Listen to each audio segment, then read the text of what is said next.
नमस्कार, मी स्नेहा सावंत आणि माझ्या यूट्यूब चॅनलमध्ये मी तुमचं स्वागत करते। आजचा व्हिडिओ माझ्यासाठी खूपच खास आहे कारण माझ्या सख्या बहिणीचं नुकतंच लग्न झालं दिनांक 27 फेब्रुवारी 2024 रोजी आणि या लग्नामध्ये आम्ही खास रुखवत ठेवला होता। माझ्या चॅनलवरती एक व्हिडिओ आहे रुखवतचा, तो खूपच फेमस झाला होता आणि त्यासाठी म्हटलं की आपण आपला व्हिडिओ आपण प्रेझेंट केलेला रुखवत नक्कीच दाखवूया। तर चला बघूया आमच्या रुखवतमध्ये काय काय गोष्टी आहेत आणि आम्ही त्या कुठून आणल्या आणि कशा अरेंज केल्या। दाराला लावण्यासाठी लोकरीचं तोरण, खोटी तुळस ठेवण्यापेक्षा आम्ही खरी तुळस ठेवली आहे इथे। आईस्क्रीमच्या कांडीपासून बनवलेलं छोटंसं घर, किचन सेट, समई, मालवणी खाजा आणि हिरव्या कलरमध्ये पानपट्टी गोड पदार्थ ठेवलेला आहे। टेडी, बाउली, ब्लँकेट आणि ज्वेलरी ठेवण्यासाठी काही पाउचेस, वाईन ग्लास ज्यावरती मेघा आणि सिद्धेश लिहिलेलं आहे। शेजारीची फ्रेम आहे ती वेक्टर इन्फिनिटी या पेजकडून मी बनवून घेतली होती। चॉकलेट्ससुद्धा मीच बनवले होते। खोबऱ्याच्या वाटीचा कासव, जातं, पाट्या वरवंटा, लक्ष्मीची 7 पावलं या गोष्टी रश्मी काकी आहे आमची शेजारी, तिने आवडीने बनवल्या होत्या।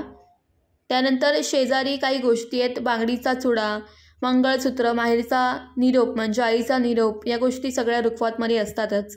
बैलगाडी ज्यामध्ये धान्य भरलेलं आहे, हे चॉकलेट्स आहेत। शेजारी भटजी आहेत 4 जे मंडपात बसले आहेत। गोड बदकं आहे ज्यांना आपण खाऊ शकतो।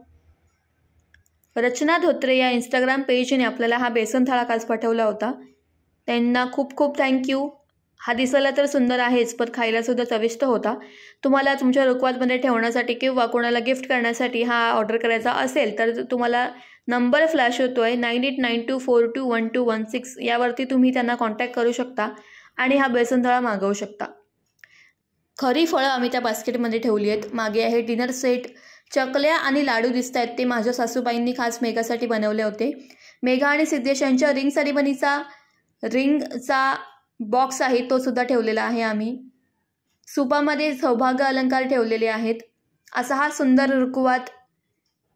मागे काही फोटोज आहेत मेघा आणि सिद्धेशचे आणि मध्ये आमच्या निधी म्हणजे चुलत बहिणीने दिलेलं सुंदर असं कॅलेंडर ठेवलेलं आहे आम्ही। आमचा रुखवत तुम्हाला कसा वाटला हे नक्की कमेंट करून सांगा। व्हिडिओला लाईक करा आणि नवीन होऊ घातलेल्या नवरीबाईंना हा व्हिडिओ नक्की शेअर करा जेणेकरून त्यांनासुद्धा यातून आयडियाज घेता येतील। तोपर्यंत bye bye, have a happy life.